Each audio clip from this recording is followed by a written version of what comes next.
Hey guys, Usurping here. So, Monster Roadtrip is now out. If you did do the Kickstarter, you do have it for free. You do not have to pay for it. You need to check your BackerKit account and get your code from there. Monster Roadtrip was originally going to be part of Monster Camp, as was the third game. They got too big, so they made it a separate game. However, you kickstarted for all of the games. Kickstarter for Monster Holiday, which is the set of games is called. So, you do get all the games. Just wanted to make that clear. So, I did Kickstart it. I got this for free. I did have to pay for the DLC characters, which again are just the characters, or just skins, with their own voice lines.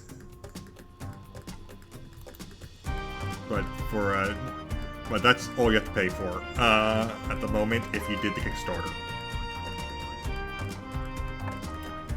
I did already set the settings to streamer mode.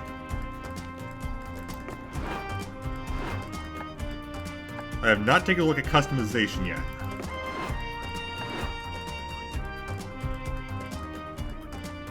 It's a drug, toilet warning, highly sexual, highly violent. Okay, so jump scare is a thing. I'm going to keep the jump scare on. So you can turn it off, but I'm going to keep it on.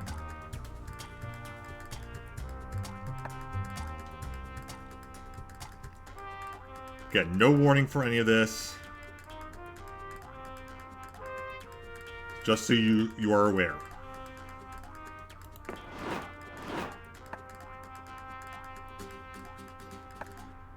So it's going to be me, so we're just going to play. Yes, I want the voices. Yay! It's just going to be me, so one player. I will probably talk my L into doing this at some point. But for now. The true survival co-op experience, including a player performance ranking at the end. Rank Master is locked. I don't know how you unlock it yet. That's something I'll figure out later on. So we have easy, focus on narrative and take the scenic routes, higher initial resources, deep conversations are impossible to fail. Normal, standard road trip experience, standard initial resources, extra attempt at deep conversations. And hard, face a ruthless survival challenge, lower initial resources, higher destination requirements, resource changes are tougher, no extra attempts at deep conversations. I'm gonna go with normal for now. On the road, that mythical beast of asphalt. Once tamed in what became one of the strangest, most wonderful journeys of our lives. Back then, we were young and unafraid. Summer was coming to an end when Polly and Scott planned a road trip. The whole thing was bound to go off the rails. This was the Prank Masters after all. Scott Howell, 21, a werewolf athlete who compensates for his rather small brain with a stupidly huge heart. Polly Geist, 22, a party ghost with insatiable hunger for all the wrong things. Each of them were, by themselves, an agent of chaos. But together was a perfect combo for hijinks to ensue. Who in the right mind would have agreed to join them on such a trip? Okay, so we have our standard options. We also now have these characters as the DLC, so I'm glad that she is a character again. We plays the Mothman. So I didn't actually know all the DLC characters, I just saw the DLC characters and got them, because that's who I am.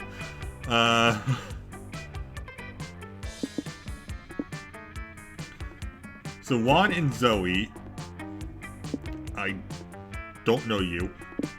You're the Mothman from camp. Alright.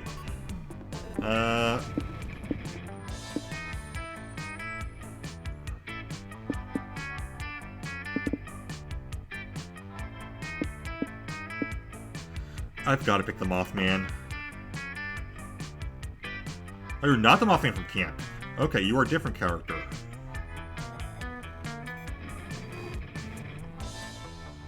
And they're actually... okay. No, we're going to keep Hazel. And they use the same programs I do. Oh, I've got my lo-fi playlist ready. Okay, so choose your trip vibes.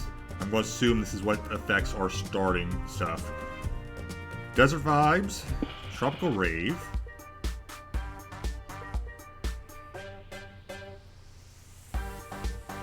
Lo-Fi Beats,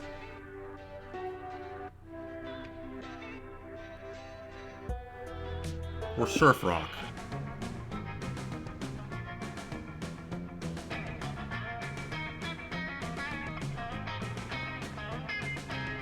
I gotta go Surf Rock.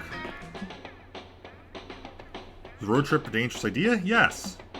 Was it poorly planned? Yes. Did we do it anyway? Fuck yes. For in the end, you're young and unafraid. You're ready to start.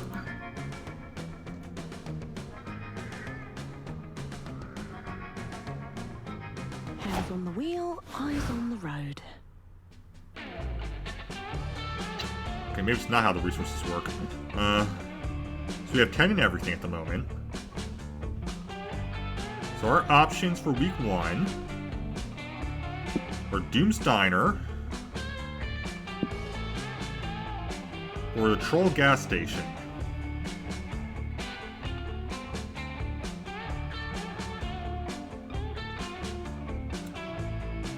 So lose money there.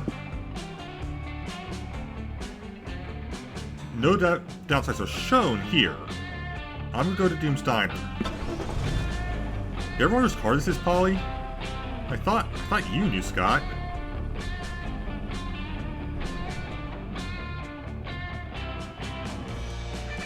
Read about this diner and listed all of the top 10 most cursed restaurants you should never visit. Want a cup?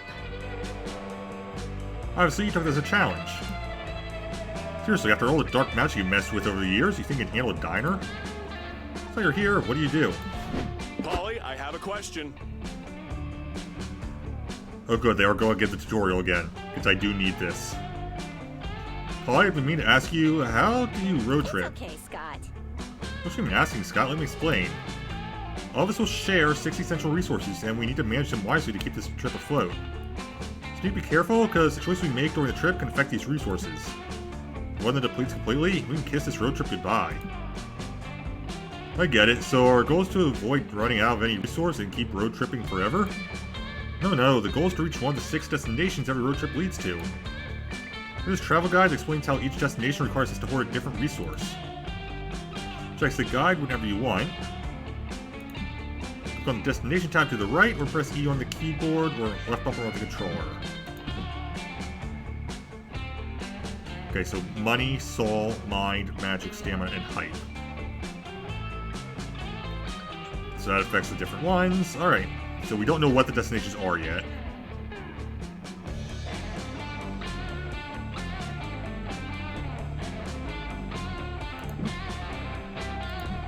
We're going to find the requirements to reach a destination and win the game.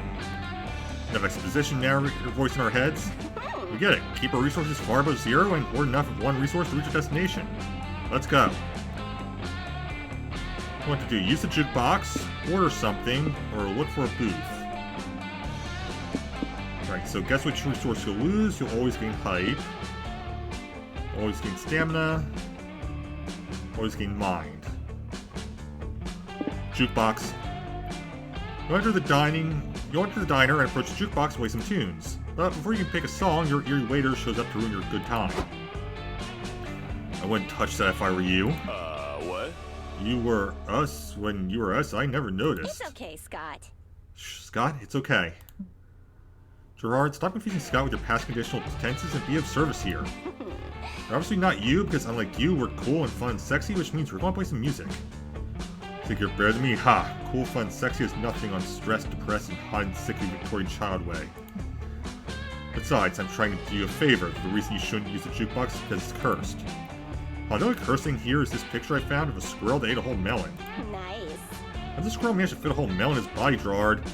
Shouldn't be anatomically possible, Gerard. Look at the squirrel, Gerard. Ugh, stop. Your bubbly stream of nonsense is cursed enough already. Go ahead and use the jukebox. It's your funeral. No, it's not. My funeral was in way cooler diner. Hazel, choose a dope cursed track to play. Go full DDR and do Valkyrie Dimension Beethoven Virus back to back, or 10 interrupted hours of the Happy Birthday song. Full DDR. As soon as you hit play, all the lights in the diner go out, demonic arrow-shaped sigils appear at your feet. Devilish Chimera song begins, and you dance faster than ever before. Your feet are a frenzied blur. In a tragic affair, this song is two of the hardest DDR tracks I've created, magically stitched together by a sinister necrodancer. Even I would never create a curse so despicable. The only dance moves I condone are the headbang and the stoic lighter sway anyway. Oh, intense. How long is Hazel going to be dancing for? Who knows? You can't stop dancing. You dance out of the diner. You dance all day, every day, ceaselessly. Thanks for waiting to your dream job. You dance during your wedding vows. You have children, and you and your beautiful family dance together. You're old, and you're diagnosed with terminal dancing syndrome. And your doctor is also dancing? We have 6 months left to live. 6 months left to dance. You have most of that time until you begin to see the light, and you dance toward it. Ready at last for rest. Light clears, and you're lying on the dining room floor. Everyone's staring at you. Then they burst into applause. You rock. OMG, Hazel, you broke the curse right with your sick, nasty moves. You ain't too hyped for braving such a hard-ass two-hit song, but you was too stamina up because this was too much dancing for one day. Maybe for one life.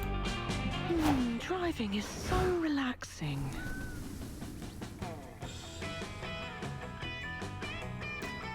Okay, so our options now. Complete mystery, okay. Fancy motel for the discerning overnight guest. And a biker bar. Get hype, get money, or you can lose money. Full throttle in a bottle. I'm going to the biker bar. Your curse of the diner was the nasty restroom. Yuck. Breaking bottles, clinking shot glasses, revving motors, the crash of a window some dude just got thrown out of. You, want a ride? Such are the dulcet melodies of bona fide biker bar. This is your chance to embrace your inner badass. What do you do? Ooh, again, let's choose an action, make an event happen. Yes, I'm ready for all the randomness these events involve. Actually, while I was checking this travel guide, it seems they aren't so random after all. Look, these different signs apparently refer to different types of events. Most common type of events are called exchange events. If you're making a choice in those, you'll always lose a resource and gain resources no matter what. The trick is making the right choice, since they'll decide which resources are gained and lost. If there's a resource sign next to the event type sign, that's called a known resource. Because that resource is guaranteed to be affected no matter what our choice is. If the sign is positive, then a resource is guaranteed to be gained. If it's negative, then you know you'll lose it. Like, for example, if we see an action with this sign, we know we'll lose money here. Our choice will only determine which resource we'll gain. It's not so bad. If we know losing or gaining a resource is unavoidable, we could be strategic about it. All sounds very useful, but also like too much pressure for fan favorite Polly to keep track of. He's not gonna leave this decision to you, thanks. Okay, Star Brawl for hype, we don't know what we'll lose. Play some pool for money, don't know what we'll lose. Grab some drinks, we'll lose money, don't know what we'll gain.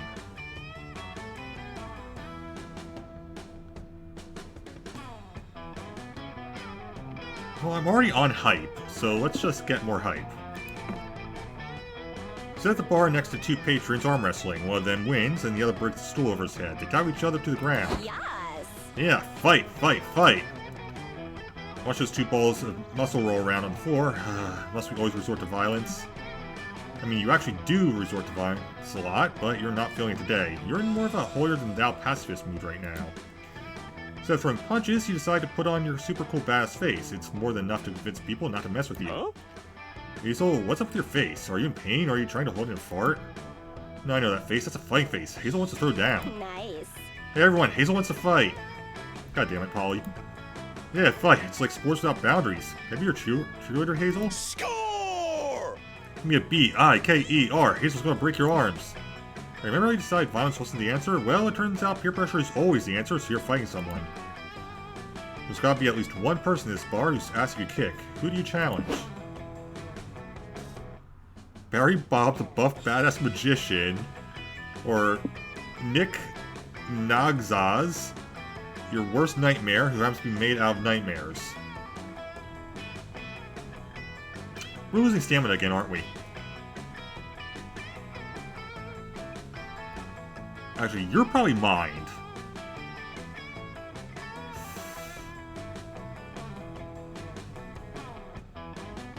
Oh, I'm betting it's mind and soul.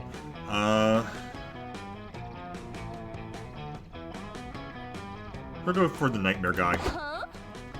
That's who you're picking a fight with? You don't even want me to proofread your last will first? Too late, you throw the first punch. It passes straight through Nick Nagzaz's face and sucks you into your twisted nightmare dimension. Force to face all your greatest fears. Sharks, bananas, the genetically modified monoculture, it's weird, and even emotional intimacy. Huh. Why is Nick Nagzaz cuddling Hazel? Is this part of the fight? Cowering terror. Your mind spiraling down the drain when suddenly you hear a warm voice in your head. Hazel dear, it's your mother. I'm in your heart always, or something. Remember what I told you when you were a scared little kid? Well, that's okay to be afraid, because fear is what makes us human. Not literally though, because we're monsters, but you get it. Never let your fears conquer you, my child, and when all else fails, kick your fears in the crotch. It always works. Do it now. Nice! Oh, nice. Hazel kicked their nightmares in the nards. Yeah, I saw. Still, wincing in sympathy. I can't believe that worked. Why does Nick Nagzaz even have a crotch? Aren't they made of nightmares? Because while Nick's body is made of nightmares, their own worst nightmares get kicked in the crotch. Ironic, right? Sure, why not? To survive your nightmares, you no longer shudder at the sight of plantains, and you gain 2 hype for winning a fight. Hands on the wheel, eyes on the road. Yes. Is this what I think it is? No, it's not. Still, I think I know which one I'm going for. Alright, Monster Truck Deathmatch. When you're a monster, every truck is a monster truck. Complete mystery. Hype, money. Gain hype, gain money. Or UFO sightseeing spot. Gain hype, gain soul.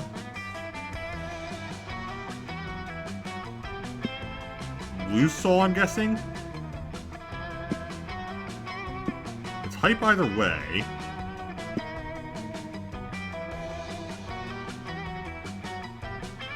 Again, I'm going to try to just go for hype at this point. Let's see.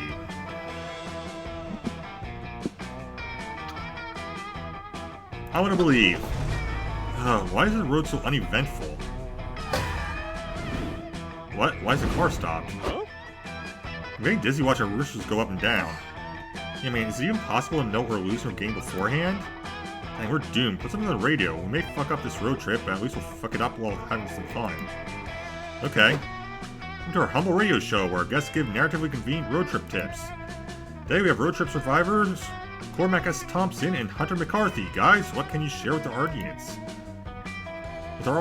Let me start by saying that the #1 cause of road trip related deaths is not properly understanding how to manage resources. Oh yes, the Dread 6. The most unexperienced road trippers think they behave in arbitrary ways, but that's simply not true. To make a choice on the road, you have to look for little cues to infer what resource you'll be losing or gaining. Money might be the easiest one. Are you buying or renting something? Money down. Hiring someone? Money down. Doing a job or selling something? Money up. But beware, some solution doesn't obviously involve buying something, but it involves using expensive stuff you may need to rent or buy. What about magic, the mysterious substance that fuels our cars? Magic is tricky because sometimes you'll need to use it for spells, summonings, and curses, but that'll mean lowering your magic and risking an empty fuel tank. Getting magic up can be quite hard. You can find a gas station, or you may need to resort to performing sacrifices or colluding with strange, powerful entities. You know, classic road trip stuff. Time's up, fellas. Let's discuss the other resources in future episodes of everyone's favorite radio show, Convenient Exposition. Applause. Whoa, that was stupidly convenient. Scott, did you take notes? Nope. Well, I hope Hazel did, at least. Otherwise, we're truly fucked, and not in the good way. Came here today to answer the age-old question, do aliens exist? We're not alone. Who knows if you'll see any today, but at least it'll be fun to hang out with the other UFO spotters. Besides watching the stars and solve extraterrestrial conspiracy theories, what do you want to do? Look for UFOs. That's probably magic then. Make 10 cool hats. Send a message.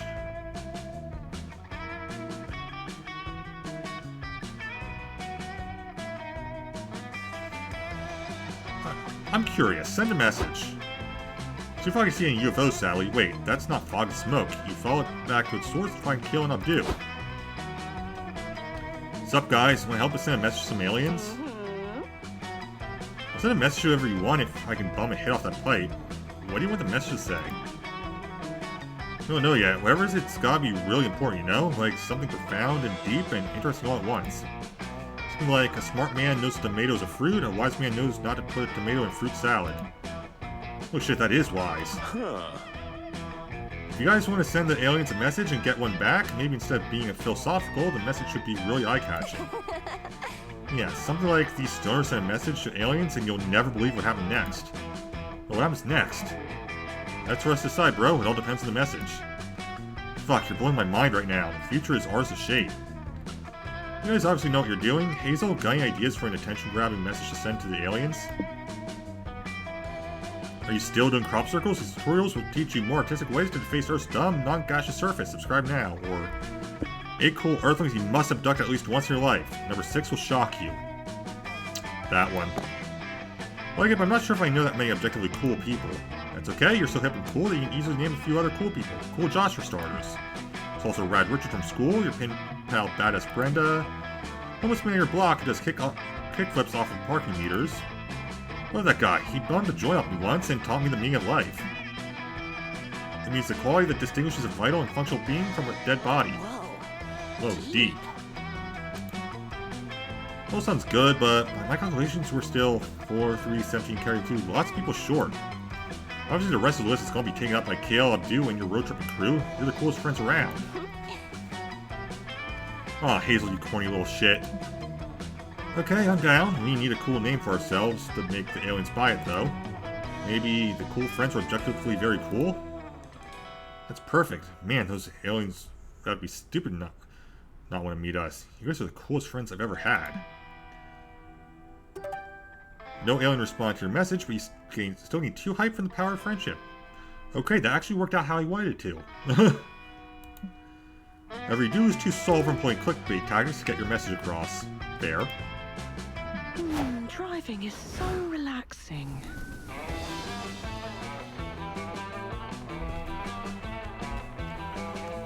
Let's see. Gas.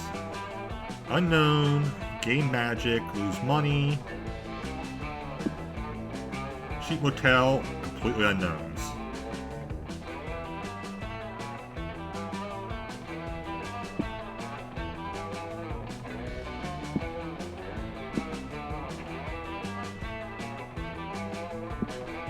Let's go to the gas station.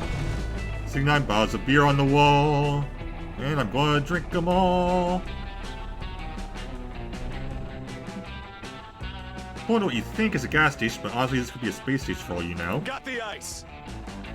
Seriously, this place is high-tech as hell. Do they even service regular vehicles? Well, only one way to find out. What do? Use the restrooms. Complete unknown. Fill the car's tank. Go to the store.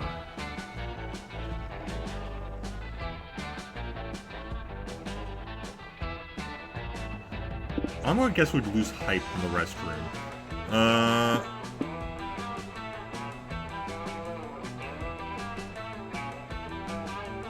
Let's just fill the car's tank. Go up to a gas pump to get some of that sweet magic car juice. Before you can pay for anything, your pump comes to life and speeds. But Murrow valued customers, I am PAL 9000, the first ever gas pump with a true AI. So you're like a fancy gas pump with extra features or something? Haha, extra features you say. I'm a model that truly tests the limits of what a gas pump can do. I can steal all of your jobs, I can fall deeply in love.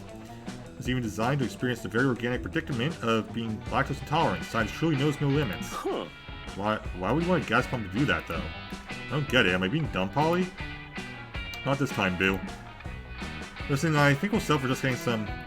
Never settle, my organic friends. Be like my engineer and creators who build a software so advanced it could only be described as the first electronic soul. For you see, I can even grasp the beauty of art, such as the majestic plays of the bard William Shakespeare. God damn it. So what service can I dispense for you today? Need I can recite from Shakespeare for you? Just want some gas, please and thanks. Wow, with my refined engine, I can sense the intricate metaphors of organic language. You surely mean gas for your soul, fuel for your mind. Fuel your mind by reciting some lines from none other than the bard's mouth himself, with extra pathos.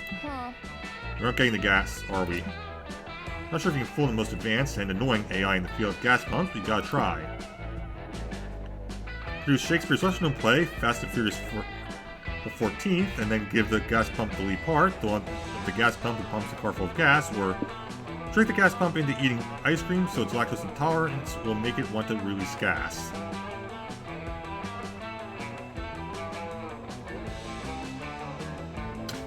We're going with this one. We spent 2 money producing the play and doing some social media marketing, so everyone, and especially Gas Pump, knows your play is the next big thing in theaters. Usually putting on production of Fast and Furious the 14th, I've always wanted a part in that masterpiece. The complex story between Romeo Hopstick and the 95 Juliet RX-7 race car speaks to my new understanding of both romance and cars. Amazing. That's the most complex role of the show. Juliet's secret lover. He pumps her full of love juice every night while Romeo's out busting heroin dealers or whatever. Titillating. I'm honored to be your star. I'll give you a high-octane performance. You get it? Those play on words. It was very smart. Well, you've got your co-star parked right in front of you. Want to give us a little preview of your action chops? Sure. Juliet, my metallic glove, the robustness of your chassis accelerates my heart until it goes over 250 miles per hour. You shroud our affair under the cover of secrecy for too long. My desire to mate is just too strong to ignore. I feel the combustible juice of my love filling me. It's just too much. It's going to spill. Quick, put the love juice in the car. I mean Juliet. I love theater. The pump gushes. You may be only a little weirded out that this confirms your suspicion that gasoline is just gas pump cum. Getting too magic from filling the car up with gas and filling your friends' hearts with the magic of theater. Time to stop and get some rest. Such peace and quiet. Finally a place to rest. Even this spectral booty needs to do some sitting after so much shaking. Guys, there are several rest stops like this one. We should be able to reach one like once a week after visiting 4 locations or so. Let's go, Scott! That sounds good. Let's go chill on these benches, Scott. As your friends leave, you realize you don't want to rest because you're utterly addicted to making choices all the time. This rest stop is no different. You quickly access the many, well, 5 things you can check out around here. But beware, with the exception of the car, each choice can only accommodate 1 player. It's first come, first serve. We're only playing single player anyway, it doesn't matter. Now go and see what the different spots do.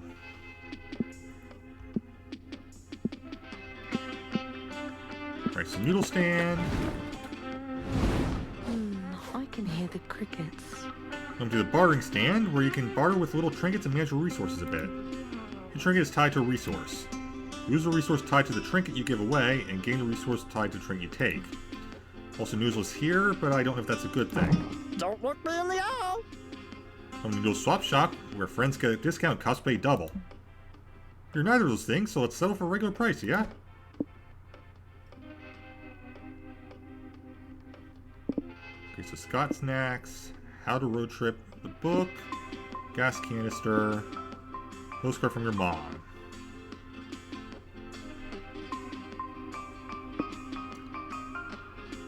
Gas canister.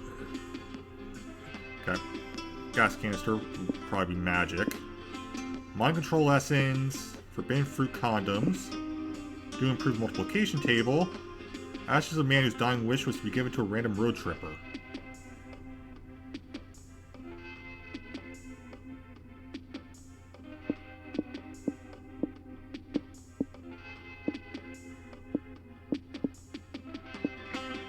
So probably Saul.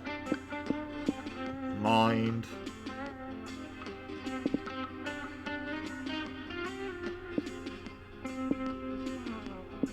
Not a clue.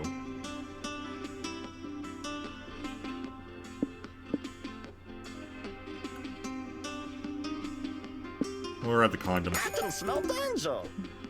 Good, that was hype. Okay. Great choice. Thanks for stopping by. The road belongs to me! Remember, if I see you reselling any products online, I'm not afraid to go back to jail.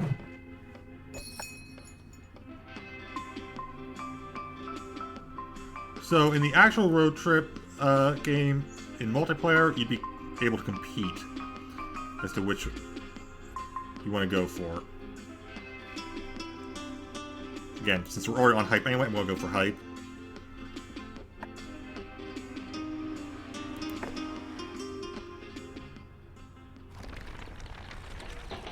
Week 2. Hands on the wheel, eyes on the... I don't know how many weeks there are. The demo ended at the rest stop.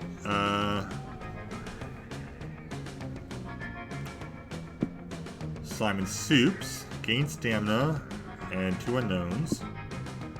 Pet contest. Gain hype and 2 unknowns. We're going to the pet contest. Please hold your applause. That's some high-tech fuel. Never turn a car into technology. Our car's already... Never mind. Surrounded by pets of the highest pedigree, here to prove that they're the best of the domesticated animal kingdom. You've got a pretty impressive good boy of your own who's ready to compete. Scott could win this thing easy peasy. It might be his first and only chance to actually outsmart his competition. The only question that remains is what category you want to enter him in. Wait a sec, that event type sign looks new. Oh, I got it! Yeah, according to the travel guide, that sign means this is a quantities event. We're to all the exchange events, we always lose and gain equal amounts of resources, and we have to guess which resources are tied to each option. The main difference is the amount of resources that are affected by each option differ. It can be affected a bit, some, or a fucking lot. Scott, you never swear. That's how the travel guide phrased it. Dang, so what's this foul mouse travel guide basically says is that we can choose to play it safe or go bonkers. You already know what Mom would choose, Hazel. Yes, I know. This one's up to you, Boo. Go for it. Look, we're going for the obstacle course, because we're getting the hype. I am curious as to what we're going to lose. Enter Scott into the pet contest. He's very excited about it. Let's do it! This will be fun. I just need to transform first. Probably, you still got the picture of a full moon? Yeah. I got a full moon alright. Peep these cheeks. Probably moves you all with her bare butt. Woo!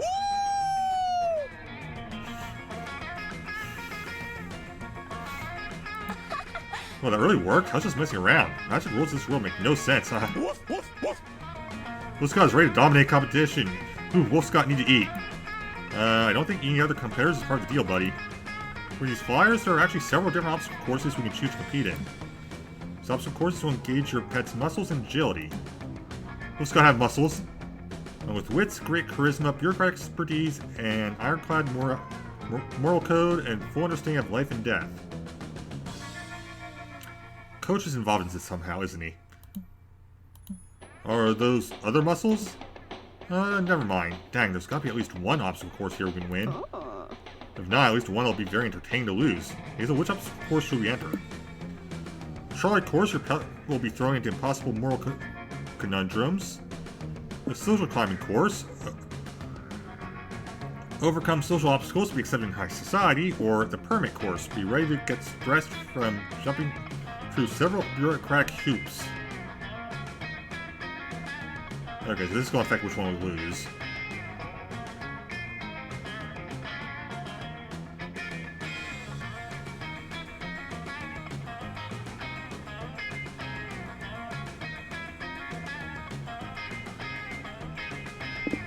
I'm going with the trolley problem. Woof, woof, woof.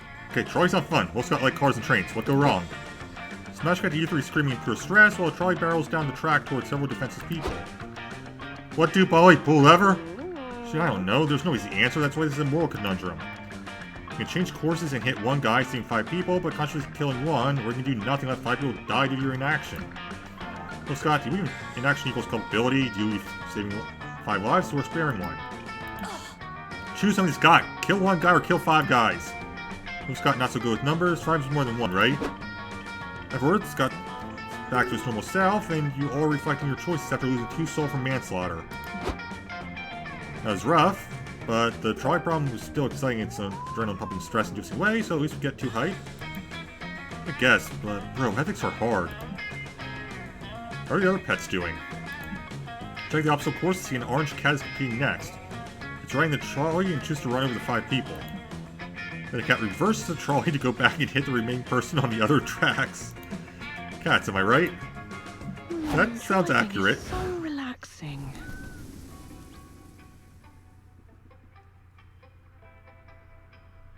Okay, casino or the hall. Who knows at the casino, like, I can pretty much guarantee at least one of us will be losing money. We'll gain money, gain magic, and who knows. Now we're going to the casino. Doobie-doo, driving carelessly, knowing nothing will happen. Well, why is the car stopped? Oh! Probably look what time it is. Oh fuck yeah, put the radio on, Hazel. I'm back to Convenient Exposition, the radio show where our guests give narratively convenient road trips. Mr. Thompson, Mr. McCarthy, what can you tell us about the mysterious resource known as stamina? Stamina, the fuel for our bodies, yum. Getting stamina up is simple. Eat stuff, stay hydrated, get some rest. It's important since arduous activities such as exercising or having intercourse will eat up your stamina. Throwing your food away or using it in ways that don't involve eating it will also lower your stamina. Max, something you said about stamina remind me of mind. It takes an experienced road tripper to differentiate how resting raises your stamina, but relaxing raises your mind. Spot on, Hunter, a strong, relaxed mind can save you from succumbing to road madness and what, to this day, I suspect is an ancient deity preying on moral psyches. Relaxing and finding enlightenment will keep your mind up and still strengthen your brain by learning new things. If it attacks your brain, you may actually risk lowering your mind. Anything that strains your brain can result in mind loss, from trying to comprehend the incomprehensible to getting in anxiety-inducing situations. You betcha, Sister Radio Host.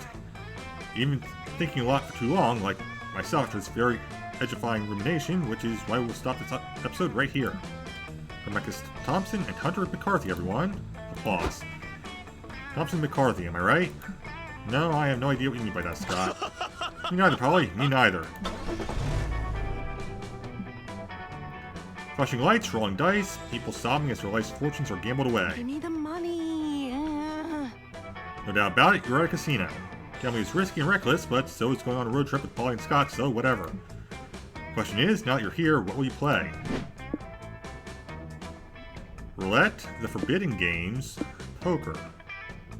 So chance, skill, and who the hell knows? That's what's affected are random. Oh. At this point, Forbidden Games. Here's the casino, ready to make some sweet money. Yes! Yes, I love casinos. It's land of random chance, impulsive decisions, drinking, everything's coming up, Polly. Bet. You're expert here, bro. What game should we play? It's a hard question. There's roulette, slots, craps, poker, poker 2, horse racing, snail racing, which drunk guy will make it to the bathroom first racing. Piss as a mysterious stranger in a dark coat. Looking for a real gambling thrill. Have you ever tried the Forbidden Games? I've never heard of it. What are the Forbidden Games? No, you're pronouncing it wrong. It's the Forbidden Games. Oh, it's the Forbidden Games. Pregnant pause is important. We're in. I love doing shake shit that requires specific pronunciation. Stranger leads you to the back of the casino where a bouncer stands next to a curtain. He does a strange gesture. The bouncer pulls the curtain aside. You lead down a dark hallway, then you pass the kitchen, then you pass what appears to be an illegal boxing ring filled with brawny fighters.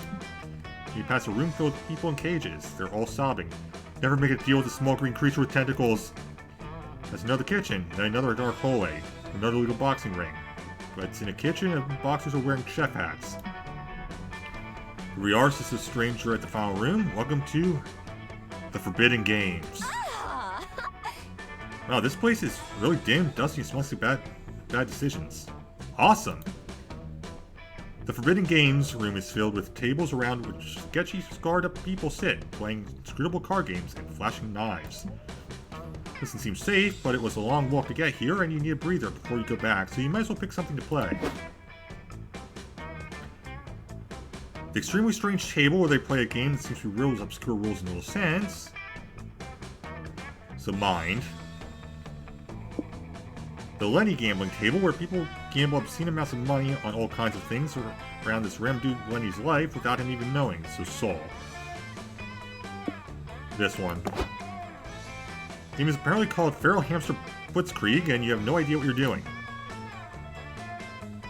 The Croupier deals everybody 2 cards, 2 dice, a whistle, and 16.5 marbles. At your left rolls his dice and gets 2 ones. The girl next to him folds her card into an origami swan. She's given 2 mana points, huh? Player blows her whistle and yells, "Change places!" Everyone runs to new seats. Eating contest, the croupier shouts, hitting a gong. Finish that muffin. Everyone gets a jelly bean muffin to eat. The player to your right bites into his hand, realizes the muffin is a bomb, and explodes his face. Next player throws a dart at the dartboard. It lands on a space that says B. The letter B is at the hangman game, spelling out bomb. The player explodes. He's like, I think I figured it out. I know how to play. Do you, or are you just really drunk? These aren't mutually exclusive, Boo.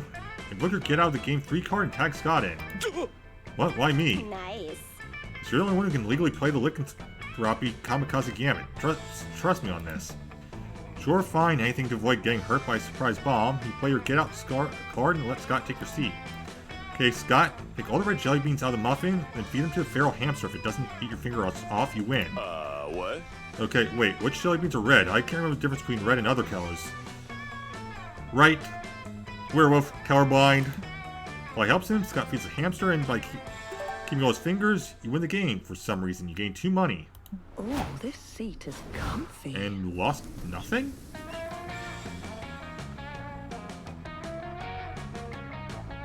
Okay.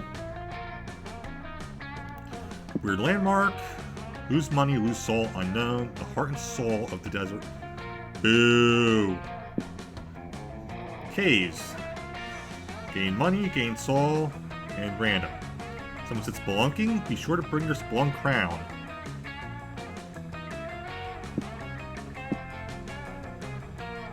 I guess we'll go to the caves? Because I'm pretty sure we've seen that cactus before. Is it like a celebrity cactus? Look inside this dank dark cave. Shiny. Golden jewels, an abandoned mineshaft, dinosaur bones, an ancient civilization that's yet to be uncovered. I mean, all those things are hell unlikely. It's almost definitely just a bunch of bats and rocks in there. You won't know that for sure until you explore the cave. What are you going to do here? Let's see, look for ore, rescue trapped people, or ghost spelunking. So each of the 3 options will affect any resource either a bit, somewhat, or a lot.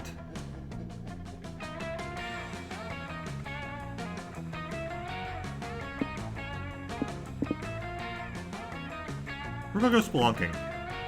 Ooh, time to explore a dark cave with your best friends. What could be better? We're just visiting a random cave. Why? You guys know we don't have to stop at everything we see on the road, right? Polly, listen. Shut up, Polly. Exploring a cave will be fun. It'll be full of new smells, tight space to get stuck in. The strange old man at the cave's entrance. Beware venturing too deep into the cave, he says hoarsely, if you value your lives. This got interesting. What's in the cave? Curses? Serial killers? Cursed serial killers? No, says the old man. It's just a really deep cave, and you kids clearly don't have enough fishing or hiking gear for this. Always spelunk responsibly. Lame. So all that awaits us in there is a lot of walking past. So here, old man, do you know a good place to get a drink after we ditch this boring cave? Can't just a cave yet. Do you want to explore it and see where it leads? It's such a cool mystery. How's that a mystery? It's a cave. It'll just lead to another exit or a dead end, maybe. You know where it probably won't lead? A bar, which is all I care about finding right now. You said probably. That means there's still a chance of finding a bar in the cave, and that's a chance we should take. The coach always says, remember, kids, every 3-pointer not taken is another night you spend crying into a bowl of cereal wondering where it all went wrong. Huh? Coach said that? Is he okay? Obviously not. Who cares? We can worry about Coach after we've explored this cave. Fine, I'll do it. Just tell me how long this will take so I can plan my boredom accordingly. The sensible thing, just explore until you lose phone signal. You can risk your life, but you can't risk your access to find memes. Keep walking until 5 minutes is a fun idea. Or start walking. Refuse to stop until someone serves you drinks in this fucking cave. You aren't leaving without a proper drink. Okay, we're definitely losing stamina. But we're doing this. Fuck it. Visiting this cave is your idea, and finding a drink inside will be your pilgrimage. Go through the cave, minutes turn to hours. You lose 2 hype in the boredom. Lose track of your steps, lose track of time. Alright, that's not that bad. The sun, the earth, or happiness, they've all become distant memories. Is this dark, endless cave just a prison of your own mind? Is the drink you're looking for just your subconscious metaphor for the tangible happiness you chase out but never find? Is that mysterious door in the cave wall just a hallucination representing your desperation to escape yourself? It's like you're losing your mind in here, but you really don't have to narrate your spiral into madness aloud. Was I? Whoops. That door is real, though. Are there normal cozy cottage doors to cave walls? Not as far as I know. Now you're curious, so you open the door to find a perfectly normal kitchen. A perfectly normal man enters the kitchen. Oh, hello, strangers, he said. You enter through the mysterious door? I guess we did. Are we still in the cave? Cave? No, you're in my house on 336 Tulip Lane. That is wild. Why does your house have a door that leads to a random cave? No idea. My wife and I never knew there was a cave back there. We just knew the door led to a dark, creepy corridor. Never explored the corridor because that seemed like something the first dumbass to die in a horror movie would do. Yeah, fair enough. Honey, I'm home from work, a woman says as she walks through the kitchen. Oh, who are these people? Looking for the dark corridor behind the mysterious door, the man explains cheerfully. Oh, how nice. Did it lead to hell? No, but it's just a cave back there. Good to know. Well, you cave strangers want to join my husband and I for dinner? He's making big ziti. Will there be drinks? Sure. Honey, on quickest bottle of wine. Nice. Hell yeah. Can't believe that worked, but it did, and you gained 3 stamina from a delicious meal on 336 Toll Lane. Alright, man. Not what I was going for, but it works. Driving is so relaxing.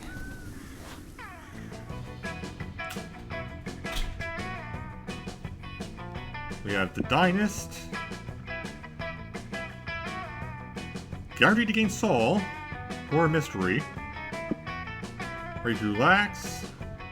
Gain mind. Lose stamina, I assume. Or maybe hype. Lose hype. And a mystery.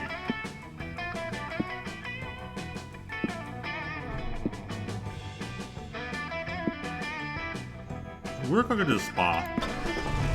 It'd be great if something random happened right now. There it is. Scott! Scott, fuck, turn the radio on. The exposition has started already. You can't miss it. Roger. Mr. Thompson, what were you telling us about hype again? As let me repeat, anything that makes you rejoice to your core will get your hype up. Includes laughing out loud, doing thrills and stuff, or going to town, if you know what I mean. Wink. I like keeping my hype strong and vigorous. That's why I avoid all the stuff that will lower my hype. I like boring stuff, mainly with dull or annoying people, or choosing mundane solutions over epic ones. Oh man. Speaking of boring stuff, you know what else is boring? Being a good person. Sometimes you need to be if you want to keep your soul up. Yeah, why don't you have souls anyway? Beats me. Whose soul is quite easy to manage, doing good deeds, soul up. Being your worst self, soul down. Remember kids, don't estimate the power of helping strangers while you're on the road. You gotta keep your soul healthy and clean. Amazing, simply amazing. Your tips have been extremely helpful and incredibly expositive. You provided a great tutorial for anyone who aims to have a successful road trip. Cormacus Thompson and Hunter McCarthy, everyone. Well, Polly, I think I've grown as a person. Yeah, Cormacus Thompson and Hunter McCarthy are part of the family from now on. Dose of convenient exposition. Hooray! You know, for vacation, this road trip has been surprisingly stressful. Spa sounds like the perfect thing to help you relax before you get to your final destination. Question is, how do you want to chill out? No sets will be affected. Interesting.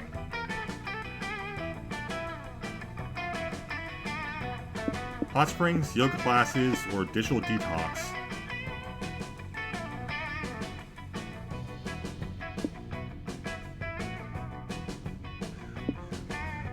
We're just going to the hot springs. Or wait, the hot springs are into the most regrettable Reaper you've ever seen. Hi, Milo.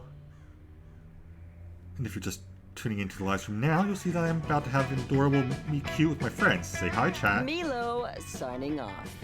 I'm signing off now and enjoy an organic, gram-free moment with them. Don't forget to follow me on Twitter for my live tweet of the experience. Bye. Hi, me lovers. Hello, darlings. What brings you to the spa? Howdy. Hi, Milo. We're on a road trip vacation. It turns out vacation can be really stressful when you almost die a lot, so we're taking a mini spa vacation on the way. How fun. I'm on my way to the hot springs for some de-stressing myself. Here to join me, assuming you don't feel weird about being naked together. Sure, nudity doesn't have to be erotic. Let's get wet, platonically. Magnificent. Worth it for that alone. Gallery does not exist yet, by the way.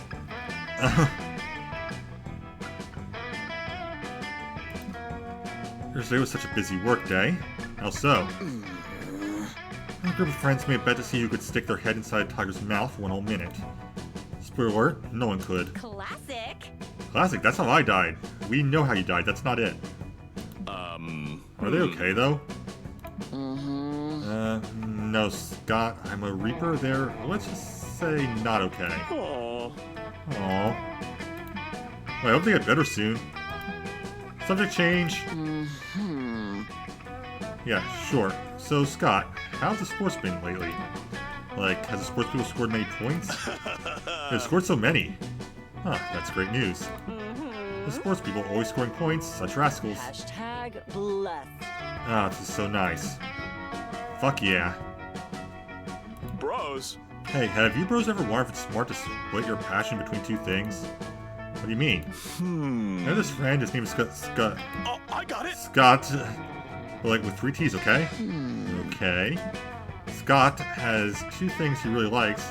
There's this interest in the thing that's not astrology. For the longest time, he's also been very passionate about whatever the opposite of sports is. Chess. Right. Sometimes he thinks that by getting into one of the things he likes, he's missing the opportunity to get really good at the other thing. He told me so. Should we choose one and focus on being the best at it? It's okay, Scott. Hey, look, life isn't about getting good at things, it's about doing things you enjoy. Maybe along the way you happen to also get good at the things, but that's just a happy bonus. Always on point as usual. Scott with 3 T's shouldn't worry about this. He shouldn't focus on one thing, but on doing all the things that bring him joy. That way, at the end of the day, he'll look back and will be happy to have lived a life filled with not one, but many things he liked. Believe me, I've seen lots of people at the end of the road. If anything, they more often regret the things they didn't get to do. Yeah, Scott with 3 T's should explore life with no regrets. Today he likes chess, tomorrow's astrology, the next day is chess again, and later, who knows? Oh, That sounds like super good advice. I'm sure Scott with 3 T's will do just fine. Yeah, he sounds like a great guy. Spend the rest of my afterlife in here, right? oh. Milo, Polly, yes, Scott? Come clean. Scott with 3 T's isn't real, it was me the whole time, but about sports and astronomy. Yeah, I had a hunch that was the case. Sorry to lie to you. It's okay, buddy, you're a good boy. The good as the boys. Aw, thanks. I'm the best boy. Fuck, this is so nice. So you spend the rest of the day doing exactly nothing. It is in fact very nice.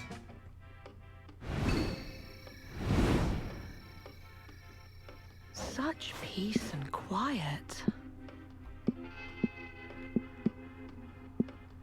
Okay, so we did the noodle stand.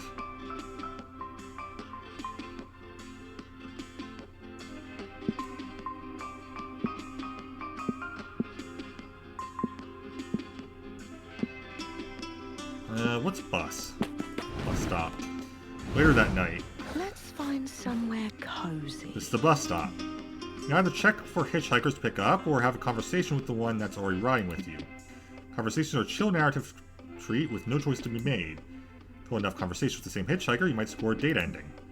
Additionally, each time someone has a conversation with a hitchhiker, their passive effect is triggered. As you play, you'll learn what each character's passive effect does. Exciting. You can only have one hitchhiker at a time. If you pick up a new one, any prior hitchhiker will leave into the dark of the night. Moss or Miranda. Conversation effect: for 1 week, every turn you'll gain +1 random resource and lose 1 of another random resource.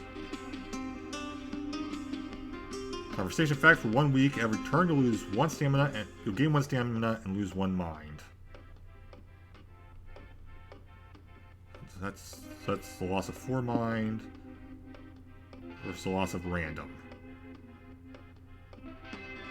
Honestly, the random's the better one. Plus, I like Moss. You invite Moss Man to join your road trip. Gossip on wheels. Me on the road? Sure, we'll see so many tantalizing headlights.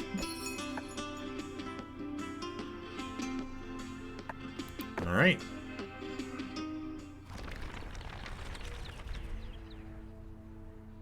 Oh, this seat is comfy.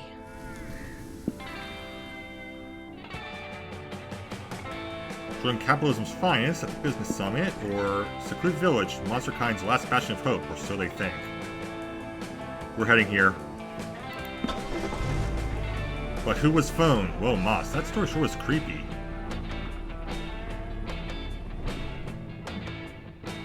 The entire city is protected by a giant impenetrable wall. Strange. Of course, at the gates seem just as surprised to see you as you are to see them. Never had visitors before, they say. How do you escape the jaws of ravenous giants? Don't really know what they're talking about. You get the impression these villagers don't get out much. Further investigation of this place is warranted. What do you want to check out?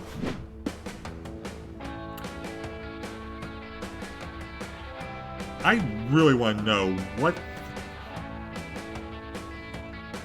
this is going, how this is hyped. The Elders. By the Capitol building, walk inside. Looks like the village elders are in the middle of a meeting. Howdy. Hi neighbors, I'm Scott. My friends and I are from the outside world, but don't worry, we come in peace. What? The elders cry? How can this be? The giants killed all the outsiders, destroyed all civilization outside our walls. Nope, we're living proof that proof that didn't happen if you'll pardon the expression. No, it's truth. The giants are out there. Look here. They come to attack us now. It's Attack on Titan. Okay. Look over the wall to see a cardboard cutout of a giant with a pre-recorded roaring sound playing on a loop. How stupid do you think we are? Help! It's the giants, run for your lives! What? No. Not now, Scott. No, the giants are. They're totally fucking fine. Because the giants are all an elaborate lie. See, decades ago, when we were young rascals, we could see the best prank we pull on the entire village. We made some scary cardboard cutouts and convinced everyone that we were under attack by ravenous giants. I've been perpetuating the prank for decades, forever committed to the bit. For you see, we are the prank masters with a Z.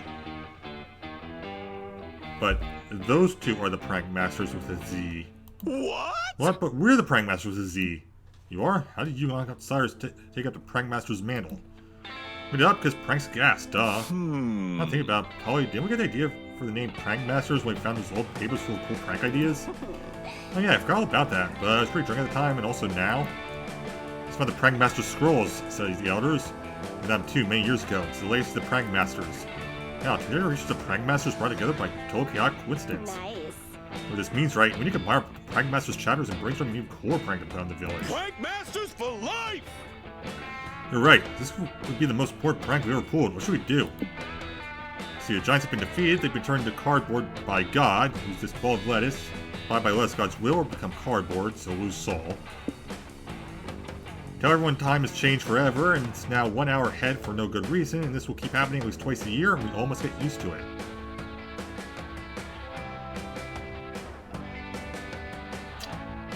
That one. So, you and the elders put your heads together and spend hours planning how to fool the villagers. You pour 2 minds into this feat of prank genius. Next morning, the elders call a town meeting. Good news, everyone, they say. Some outsiders have come to help us fix our problems. You found a brave hero, perhaps a high-skilled acrobatic teenage militia to take care of the giants, asked the villagers. I'm here! Not even close. Hey, Boo. Hey, Boots, I'm Polly, this is Scott. And we're here to solve your pressing issue of not having enough daylight in the day. But that was never really an issue. So now, but just wait until you've tried more sunshine time. Once a year, on a day the universe will determine at random, everyone will move their clocks forward, either forward or backward 1 hour. Rumor has it this will conserve power or grow your crops better. Oh, are those rumors true? Nope. But all the other giant average so good villagers are doing this, so you should too. You don't want to look weird. Oh, it sounds like such a pain. Well, too bad, the elders say. You're a government and we decide this is happening, so you better get used to it. Get pranked. Great prank!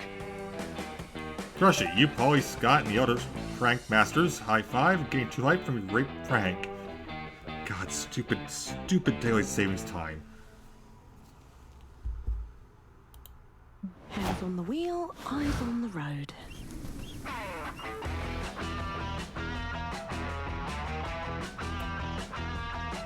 I mean, we're almost through the hype. It's just a matter of can we survive long enough. Also, I'm already pretty sure this is longer than what I would call a short stream, but I just wanted to do this, so... LARP, like chaotic and be chaotic great. We're cult headquarters. Got goats? LARP. Oh, I can see my head out of the car. Scott, this is convertible. Your head's always out of the car. Whoa. Oh, this LARP is crawling with humans. Real, actual humans. That's weird. This must be one of those areas where the dimensional fabric between the human and monster realms is starting to tear. Strangely, the humans aren't screaming or grabbing pitchforks, which goes against all you know about their thoughts on monsters. Stay still, Scott. You must think your fellow humans dressed up for the LARP. Fine by you, their ignorance is your bliss. So here, what LARP activity are you interested in trying?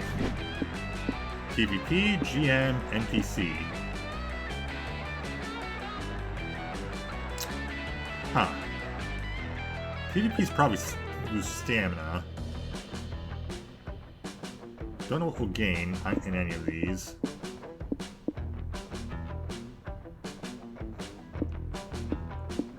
I'm betting these are minus soul loss. PvP. At the LARP working up the courage to order a whole leg of mutton when Scott runs up to you excitedly. Polly, listen. Polly, the LARP organizers said they're doing a scavenger hunt. Whoever finds the one bracelet to rule most things wins a prize. You're getting that bracelet then. What's the first clue? Intrepid travelers, search for the bracelet. If you dare, your first clue is that your prize is over there. Look where Scott's pointing and see the one bracelet to rule most things literally sitting on its pedestal. Sweet. I should grab it, but some punk-ass human grabs it at the same time.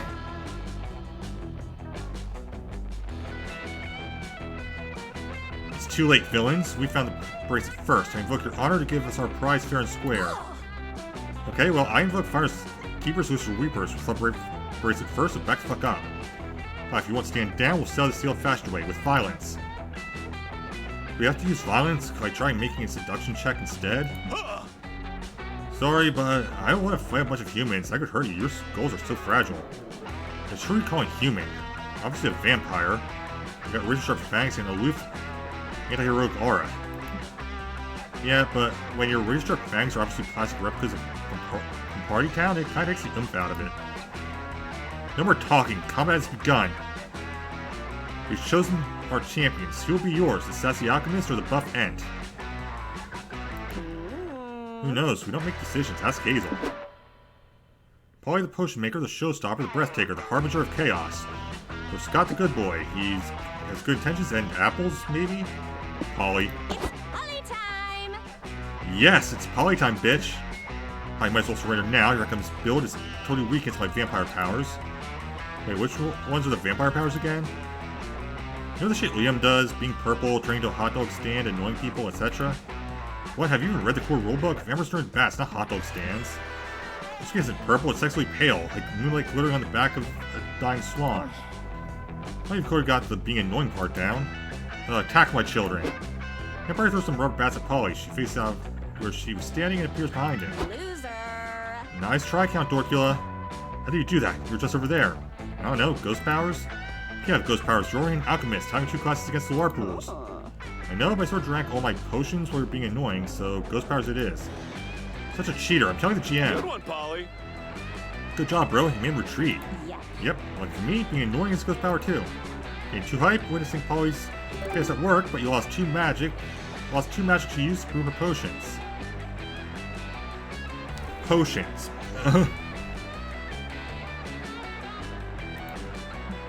Driving is so relaxing. Okay, we have the circus. Well, you can be a clown without people noticing. Or the dungeon. Slay, loot, repeat.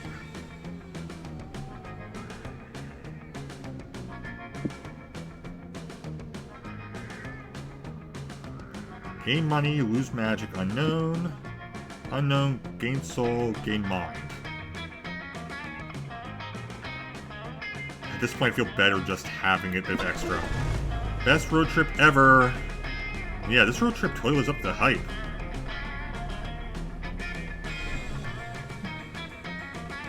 Normally, a dungeon would be a dark, scary place for people to be locked up and punished. Sleep tight. The world of video game logic, everyone knows dungeons are just challenging labyrinths waiting to be explored. If we have ways to plunder a dungeon, what's your preferred method? What's your preferred method? Fight the dungeon boss, grind experience, solve puzzles.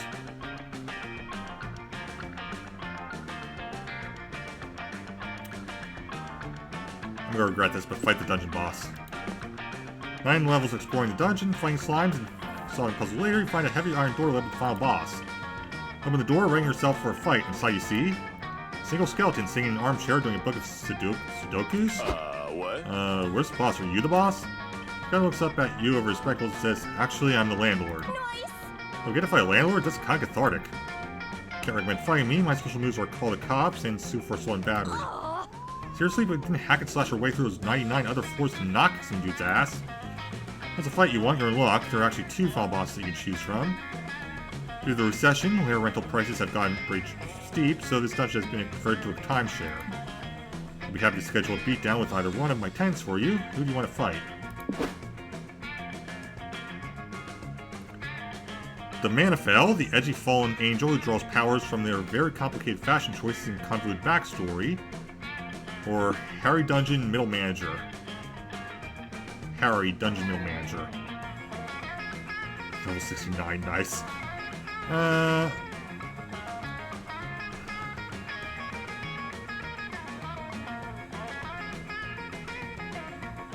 I think I'm screwed either way.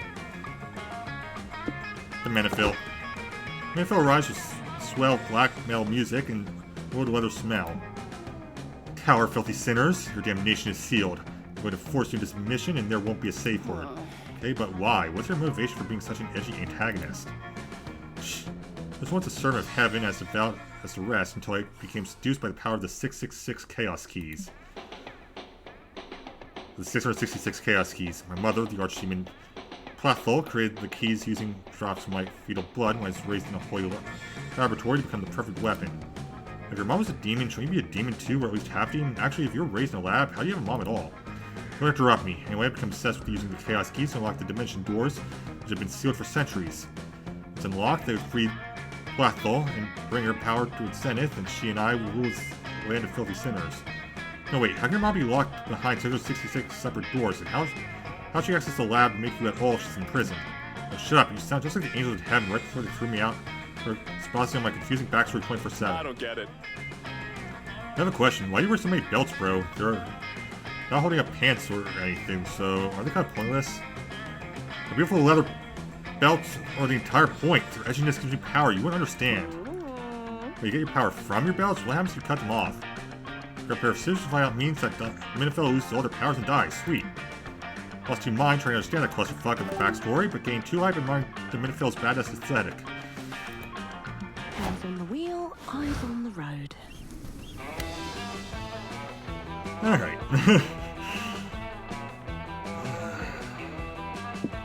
Picnic spot. It's a beautiful day to eat outside.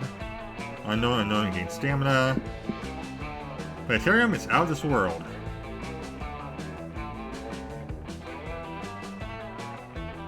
I'm really curious if this would go into a circle at this point. But planetarium it is. Dungeon more like Fungin, am I right? I don't get it. Ah, stars. Monster kind has been fascinated by them for as long as society has been alive. Amazing. There's nothing like staring at the night sky and realizing that space is massive and timeless and you're just one speck in an uncaring universe. That gives you...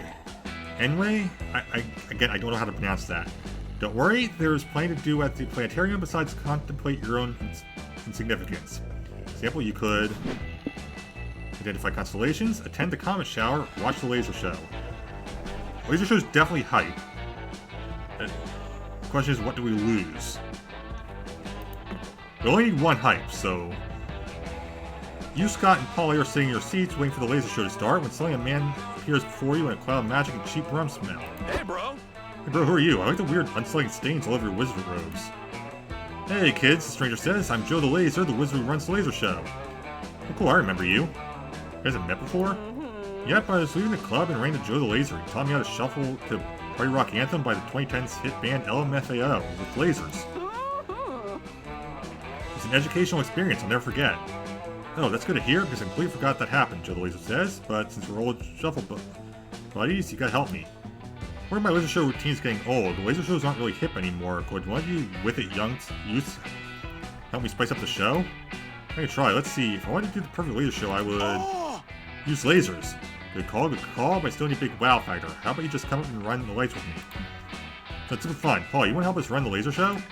No thanks. I like Joe the Laser. I know better than to operate pyrotechnical equipment while I'm drunk. Bye, boo. You can take Hazel with you. I'm sure they'd love the opportunity to butt in someone else's problems. Yep, it's kind of your thing. You've got to take the stage with Joe the Laser and punch up the laser show with your foolproof method. Do an educational rap on how lasers actually work. Educational raps are fun. Add some surprise by hiding a coupon for a free laser hair removal session under Ram's seat. Or increase the stakes by adding one death laser among the regular lasers. Ultimate thrill. Guessing I lose soul. That's what we're doing. I don't know, that sounds bad, but lasers are fun, so do they cancel each other out? They do now, so the laser, life is only fun for those who take risks. Except for whoever dies tonight, is at risk, but fuck 'em. Let's do it! Okay, sounds good to me. Let's fire the lasers. 10 minutes later, someone help, a woman cries. My husband's bleeding out. Whoa, Joe the Laser wasn't kidding. That's one effective death ray.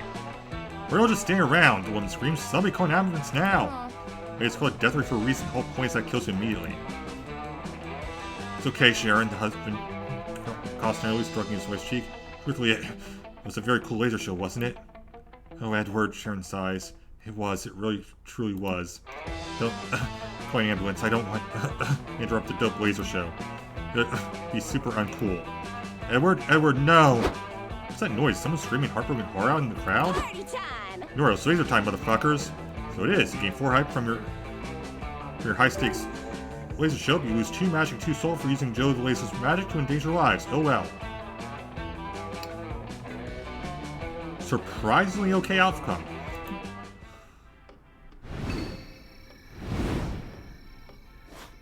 I'm knackered. So info board, rest area. Don't know what the car does. Oh, let's go to the rest area. Such peace and quiet. Come to the benches where you can relax and talk with either Polly or Scott. Conversations you can hold with them are a chill narrative treat with no choice to be made. If you have enough conversations, you might score a date ending with one of them. Also, by having a conversation with Polly or Scott, you'll activate the chaotic energy passive effect, which will remain active for the following week. What does it do exactly? Find out for yourself. Now go make some small talk. I am going to regret this. Also, Scott. Conversation for 1 week. All resource gains and losses from location events are increased by 1. Conversation effect for 1 week. All resource gains and losses from location events are increased by 1. So they have the exact same effect. Scott. Talk about Scott Snacks. Scott Snacks! Woo! Oh yeah, Scott Snacks. A full wolf night. I remember very little, but I know this much. Friends, some Japanese businessman who turned me into a snack.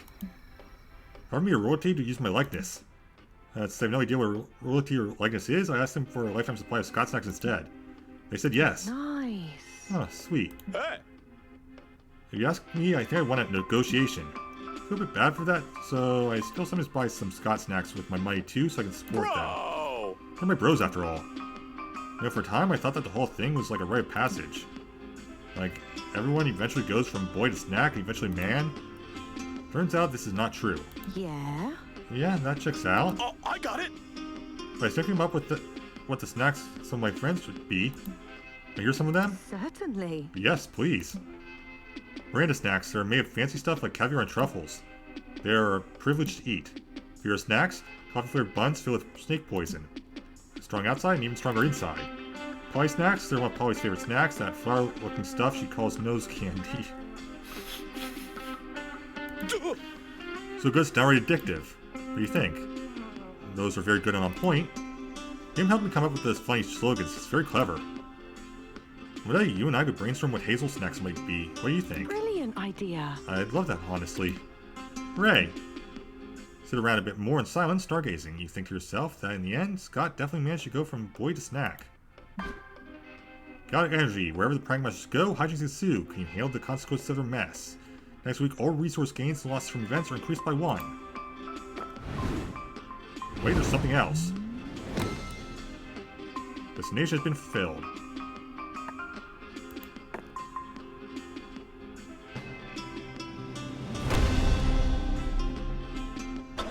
Oh, so we don't have to do it because we got to the destination. Neat.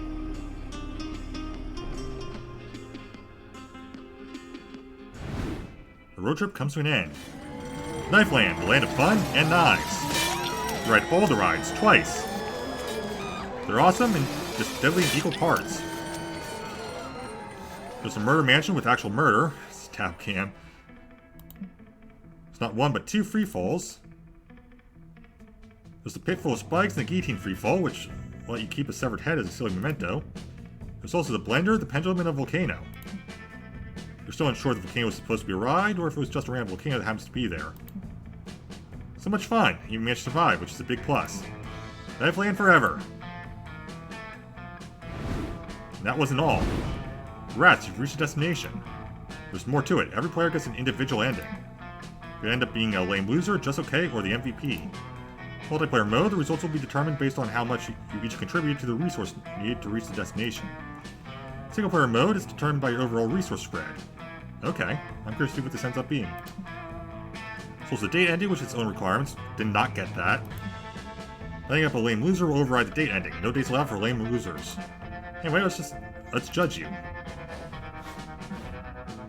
Knifeland, here we go. Seeing your friends run excitedly through the entrance, you look back at Polly and Scott. How lucky are you that these two thought of you when playing this road trip? Think of all the fantastic adventures you've had together. New friends you made, the unforgettable moments you experienced. It's all thanks to this single text asking you to join them. So many memories to cherish. It's nice to think that when they were envisioning such an epic journey, Polly and Scott thought you would be a key element of it. There's a sweetness in realizing your friends think of you and want you to be part of their most memorable moments. Ah, life is good.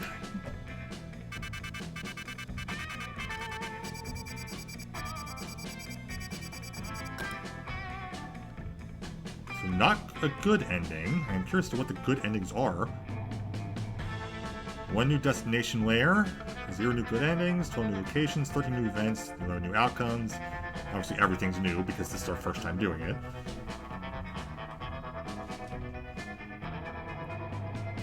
So there's... Okay, so there's 3 destinations for each thing. Interesting, okay.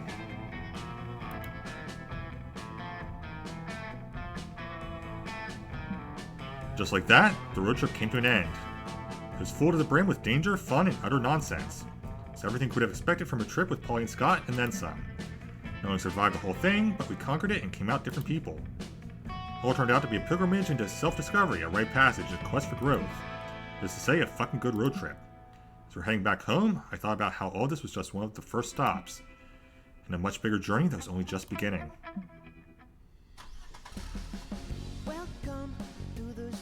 It felt ominous and scary, but it's going to be alright. Because we're young and unafraid, and we're ready to start.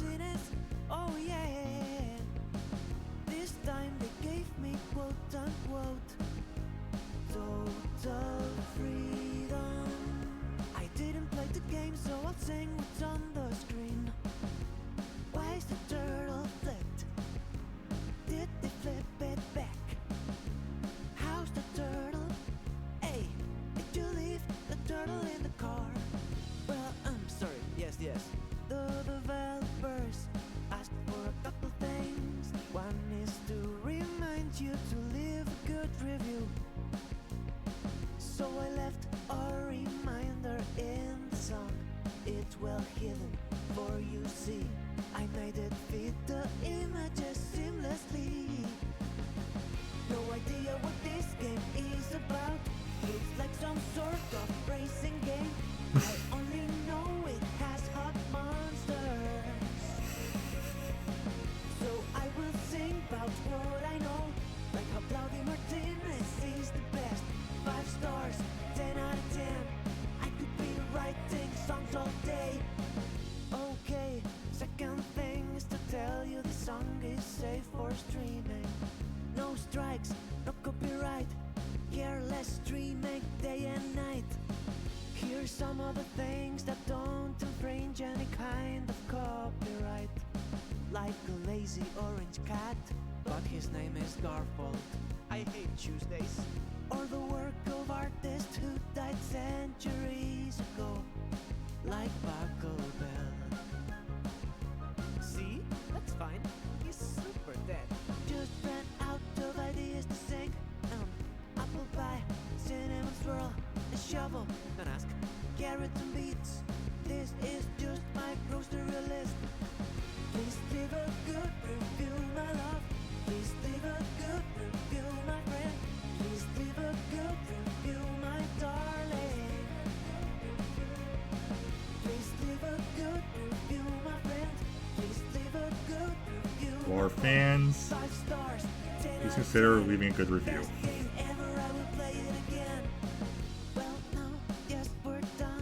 If you have enjoyed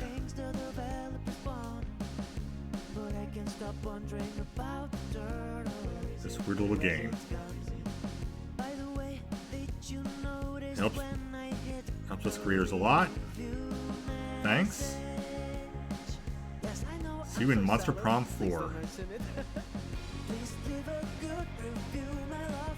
Please leave a good review, my friend. Please leave a good review, my darling. 5 stars, 10 out of 10. Best game ever, I will play it again.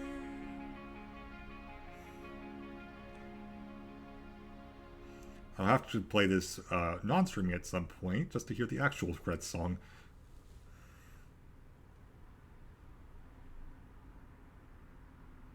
Alright, so we got to a destination. We now play Prank Master mode. I'm curious to what that is.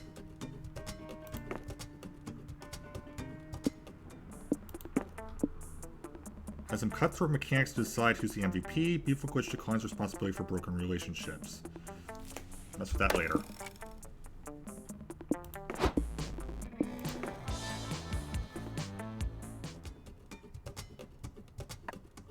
So, like when Monster Camp first came out, the gallery's not available yet. It will be soonish. They wanted to make sure that they got it out by Halloween, especially since, again, it's been a while since the Kickstarter was actually backed. I appreciate that they got it out. I appreciate that I was able to get the code because I did back it.